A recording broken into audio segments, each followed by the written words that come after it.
Well,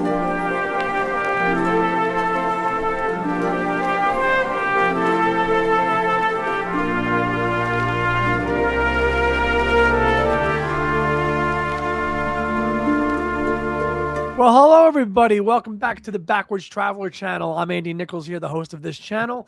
And on today's episode, as you can tell, it's Paul McCartney related. And we've got another friend of the channel, frequent collaborator, frequent friend, and brother from another mother, Beatley Tone. Hi, Tone. Hi, Andy. How you doing? I'm doing very well, thanks. And the scarf is needed today here in the Northeast because it's bitterly cold. Yeah, it's not quite so cold here, but I don't have one of those scarves anyway. Well, you might after this episode. We might convince you to go on Etsy and go get one. And the topic, if you can't already tell, of today's video is a nice informal chat of Paul McCartney's 1984 song, We All Stand Together, or as I've learned in the UK, they just call it the Frog Song, which I still am very surprised at. I don't think of that at all. When I hear of We All Stand Together, it's We All Stand Together. We're going to kind of have a nice chat about when we first heard it, UK response to it versus US response to it, where it stands in Paul McCartney's catalog then and especially now. And I mean, if you have the lyrics book, he's written about it in the lyrics. It's appeared on several compilations. So it's a track that has a long history associated with Paul McCartney, going back to his childhood days, through the Beatle days, through the Wing days. And curiously enough, its history really is the beginning of that kind of reunion with George Martin that starts in August of 1980, but is ultimately one of the last things released of that partnership. It's a song that people love to either, really just take the mickey out of, or really enjoy it for what it is. And my good friend Beatley Tone went through both of those emotions, and because he heard this song first in 1984, Tony, it's 1984. You've been into pop music just about a decade. I know that 1976 was your watershed year for music and everything else like that. And now here you are in the 80s. You know who Macca is. You don't like Mull of Kintyre. Now he's in his 40s. He does this children's song. Tell me what Beatley Tone thought of this song upon release in 1984. I thought it was embarrassing. That was my initial thought. And you probably know how it is. There are occasions where you have to defend Macca, right? When your mates, are having a pop. Mary Had a Little Lamb, and Mull of Kintyre, and all this sort of thing. And I found it really hard to defend the Frog Song. I have to admit, because I'm 23 when this comes out, and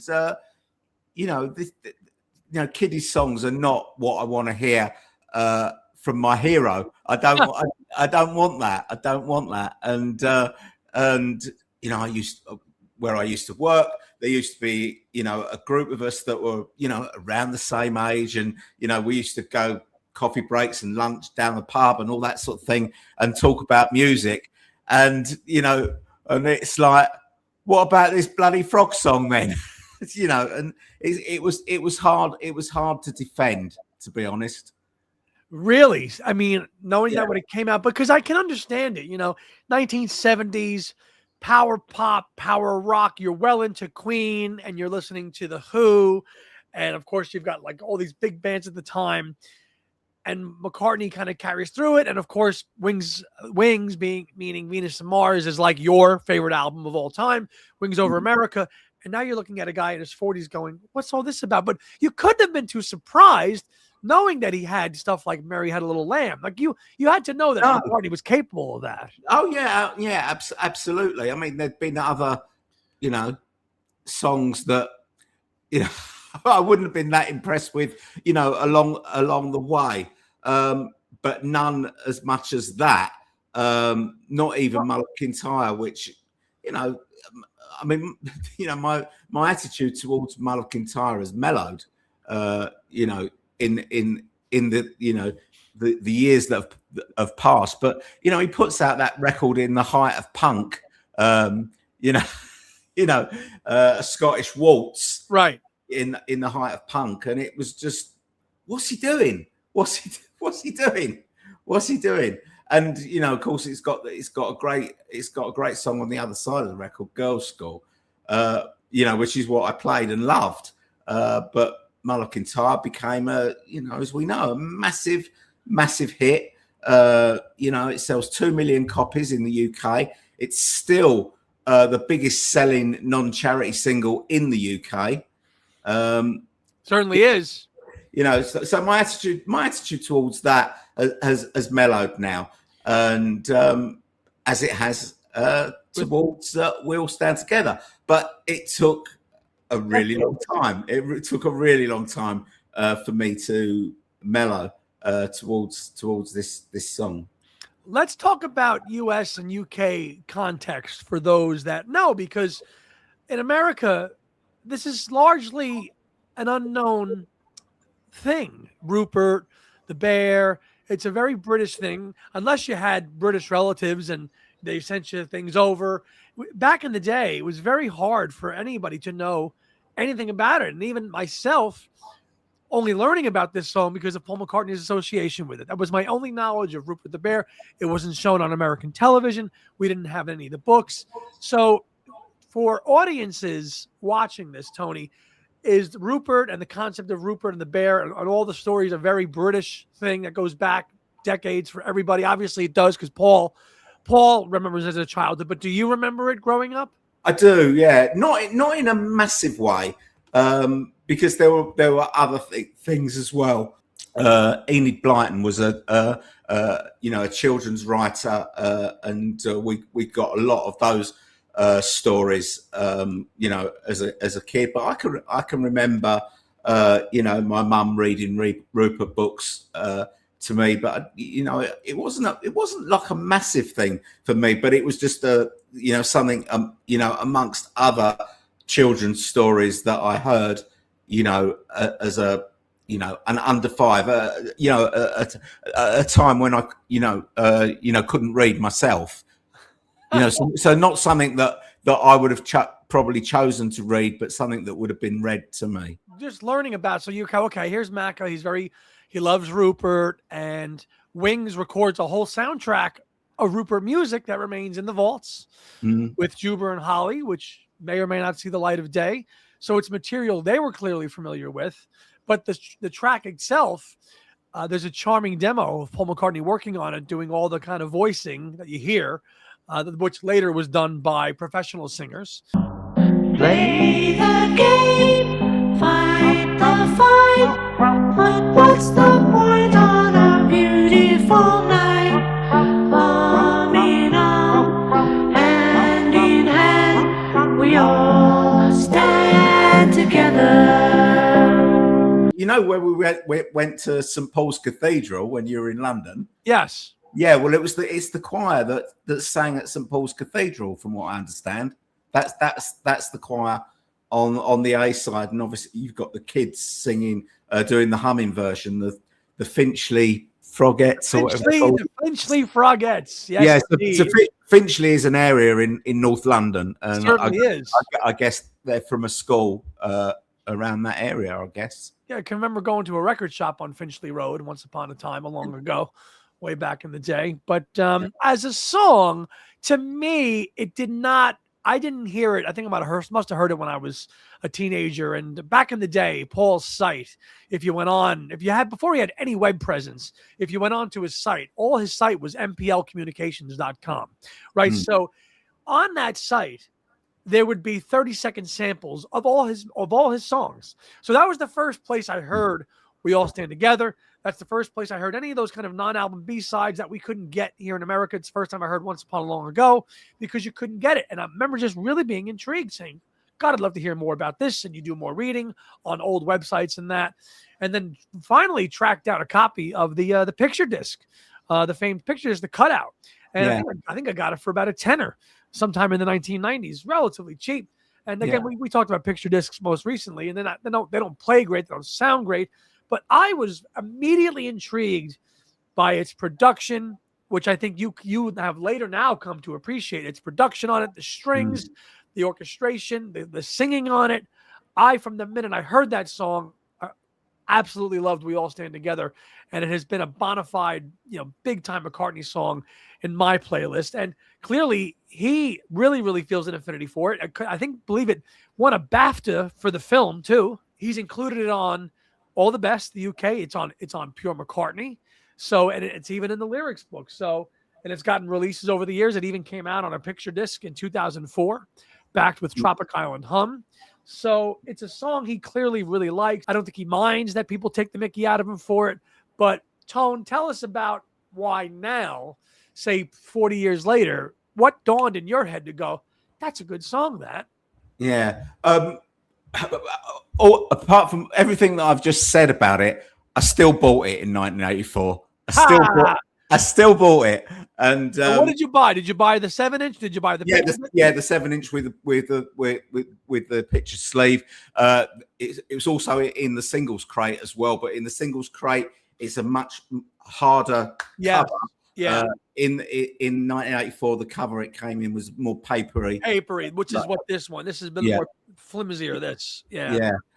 So how it was the epiphany that I had only happened a few months ago. Yeah. So great. This was great when we talked about it.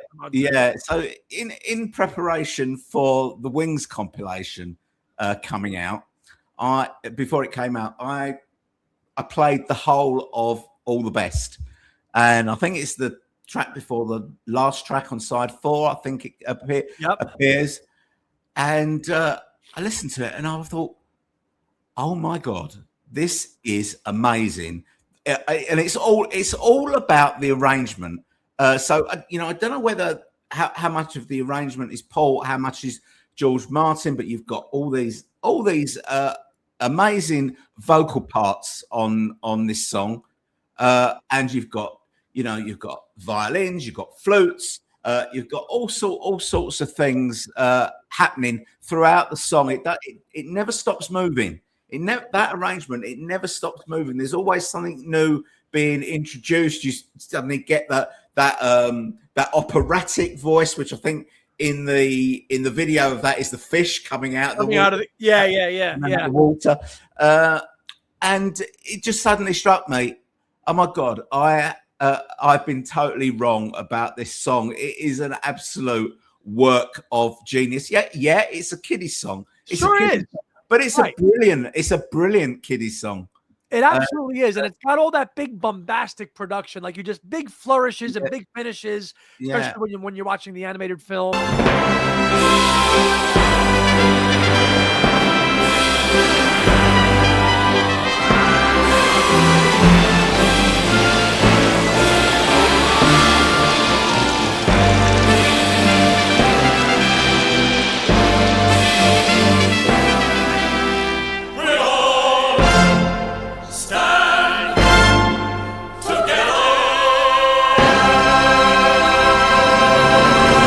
All the things that you'd come to expect from a George Martin production.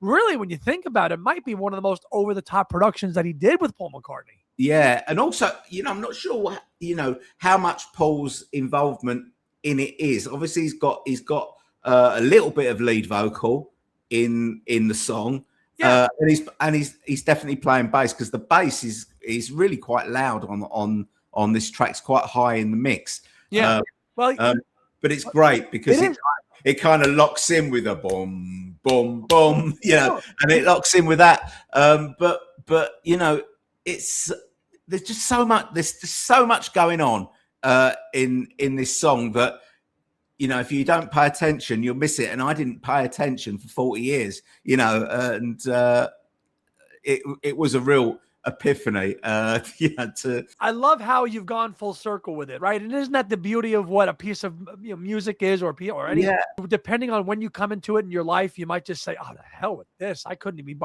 And something happens in your life, or you go through life, and then you look or you listen to things with a different perspective, and you go, "I misjudged that." Yeah. It's brilliant. In the lyrics book, Paul does say, I sang the lead vocal, but I did various other voices in the frog chorus because he likes mimicry and the animation in it. And it Yeah. can be really difficult to get an actor in and teach them exactly what you want. So, of course, he did everything. So I'm not surprised that he ended up doing it. And you're right. As we said at the start of the episode, he did it with the King's Singers at St. Paul's Cathedral under George Martin's supervision. It's very clever. It's very clever. That was the last thing that I thought it was when I was 23. As I say, I just thought it was embarrassing for him, and it's very, very clever. You know, I didn't also realize until looking at the lyrics book again before prepping for this episode is one of the people that were used in the background for the vocals was the bloke who was in Help, Roy Kinnear. Did you know that? No. Have a look at this picture here. Look, it's in the book. I was looking at it and I said, wait a minute, is that really him too? It's recording sessions for the Rupert and the Frog song featuring Roy Kinnear and the director, Jeff Dunbar, and I guess some of the King's Singers. I'll tell you what, I love the track proper, but I love the humming version just as much too with on the B side. Yeah, it's nice actually. I'm pretty sure I can hear some acoustic guitar in that, so I guess that's probably. For an Anglophile, of course, you know, we identify it, but to most Americans, unless you're a bona fide Paul fan, nobody's going to pay any attention to Rupert. Again, so young kids would have no idea about any of this unless they were hardcore McCartney fans growing up. You know, 2020, we got this released. We got a re-release of the picture disc because Rupert turned 100. If it wasn't enough, all it was just a standard reissue that was encased in a nice little sleeve like this here. Do you have this, Tone? No, I don't think I do. Anyway, even though this version of the disc picture, even from the '84 version. I might have it. I can't remember. I think I might have the shaped single. Yeah, I'll have to look. It was just such a cool thing to look at as a young American saying, you know, I don't know what this is, but this looks like it could be an interesting animated thing. And obviously knowing what he's gone through with Bruce McMouse, and he's really been into animation when we look at Tropic Island Hum, and it's something he's never really deviated too much from. Came with this nice little poster too, of course, included in here too. Yeah. Do you remember I don't think I at do. the gig? Maybe you've seen it. I will never, this is burned in my mind, and me and Nick and Boyan, we all saw a bloke dressed head to toe in a bear costume at a Macca concert like this. Have you seen that guy? I can't recall seeing him. No. Oh my! I mean, God. you wouldn't forget him if you've seen him, would you? No. You want to take this is I'm just having fun with this scarf, but I mean, going full on to a bear costume. That's a bit much. That's going to be hot at a gig, isn't it? Yeah. And curiously enough, it's one of those odd tracks, despite its uniqueness, because it's a standalone track. It's never really found its way, other than compilations, onto an album, right? It appeared, of course, at the front of Broad Street as the film before Broad Street, but it's a project very much unto its own. It can't really be associated with any album. It's just a standalone song, standalone film, and it's unique. Yeah, no, it's difficult to fit it onto an album other than a compilation, because it would just stick out like a sore thumb, wouldn't it? Against anything? You could not. I could not think of slotting this onto any album. Now I know in the Holland version of Pipes of Peace ended up throwing this as a bonus track. You remember the 1993 Paul McCartney collection CDs? Yeah, they threw that on as a bonus track. But other than that, it really does deserve its own standalone release. Curiously enough, though, it's never been released as a CD single, which I always thought was very interesting. We've got loads of vinyl iterations, but never on CD. Okay. Was CD singles a thing in '84? Because it's really the sort of the beginning of CDs, wasn't it? And I mean, I can remember. I mean, the first CD single that I bought was "Once Upon a Long Ago." I think. Yeah, "Once Upon a Long Ago." So that was '87. So that I'm not sure whether CD singles were even a thing in '84. I don't think that was a little bit too early for those still. Probably 86, 87, 88 is when they really came out.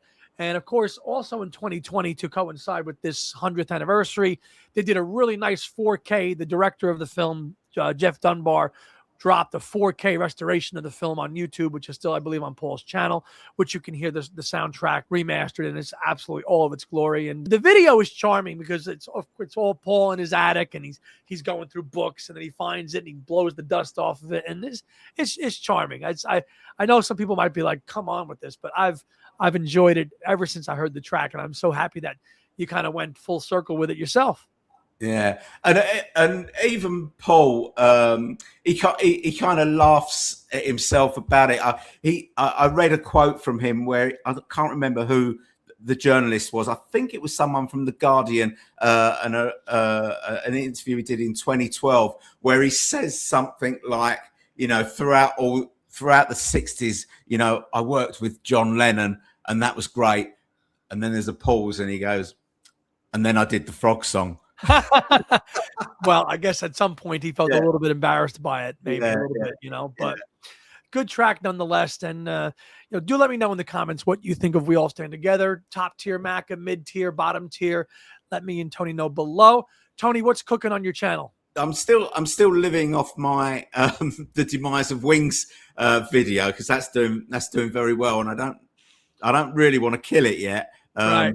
Because it's still getting lots of views. So, but I think I'm going to be doing a news roundup video, and then I'll be doing the final part of my box sets ranked by value thing that I've been doing. The final part, the top four. Top four. Here we go, baby. Looking forward to that. That's coming soon. Very cool. And of course, on Hands Across the Water, we are recording a new episode that's centered around Beatles for Sale and why it might be overlooked, or why it's considered a lost classic out of the 13 core Beatle albums. You know, where does it fall? A lot of people like to just put it lower tier. You might hear a hot take or two on why people think it may not be. And one of those people is not in this call right now. We have to wait and see. And we'll have all kind of reports on Man on the Run right here on the Backwards Traveler and Hands Across the Water, and likely Two Legs as well. So that'll do it for this little quick episode here. Tony, thank you very much for being here. Thanks for having me on. Win or lose, sink or swim. Yeah. One thing's for certain, we'll never give in. Never indeed. So we'll see you next time, everybody. Take care. See ya.